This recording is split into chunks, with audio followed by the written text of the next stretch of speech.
Salam hörmətli izləyicilər. Bugünkü videomuzda vecdən yayınma nə deməkdir, hansı hallarda baş verir və nələrə səbəb ola bilər? Sadə dildə izah edəcəyik. Satış edirsiniz, amma heç yerdə qeydiyyatda deyilsiniz. Məni görmürlər deyə düşünürsünüz. Bilməlisiniz ki, vecdən yayınma istər bilərək, istər bilməyərək ciddi məsuliyyət və cərimələrə səbəb ola bilər. Vecdən yayınma nədir? Vecdən yayınma gəlir və ya dövriyyəni qəsdən gizlətmək, vergi hesabatlarını təhrif etmək, öhdəlikləri yerinə yetirməməkdir. Məsələn, vön olmadan satış etmək, gəliri az göstərmək, elektron qaymə təqdim etməmək, əmək haqqını rəsmi göstərməmək. Bunlar bəzən kiçik şey kimi görünə bilər, amma qanun bunu ciddi alır. Vergi orqanları sizi necə tapa bilər?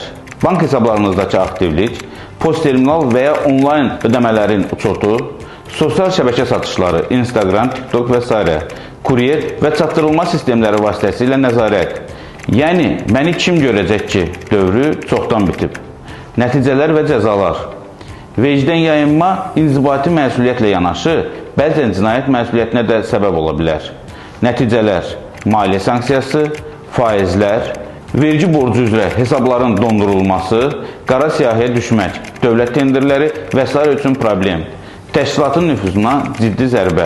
Əgər fəaliyyət göstərirsinizsə, bu kiçik də olsa rəsmi qaydada olmalıdır.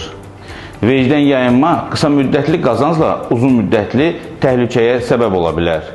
SGF qrup olaraq biz sizə düzgün vergi uçotu, rəsmi qeydiyyat və məsləhət xidməti ilə dəstək oluruq. Sizin bu sahədə suallarınız varsa və məsləhətə ehtiyacınız varsa, bizim peşəkar komandamız hər zaman yanınızdadır. Suallarınız olarsa, şərhlərdə yazın və ya bizimlə əlaqə saxlayın.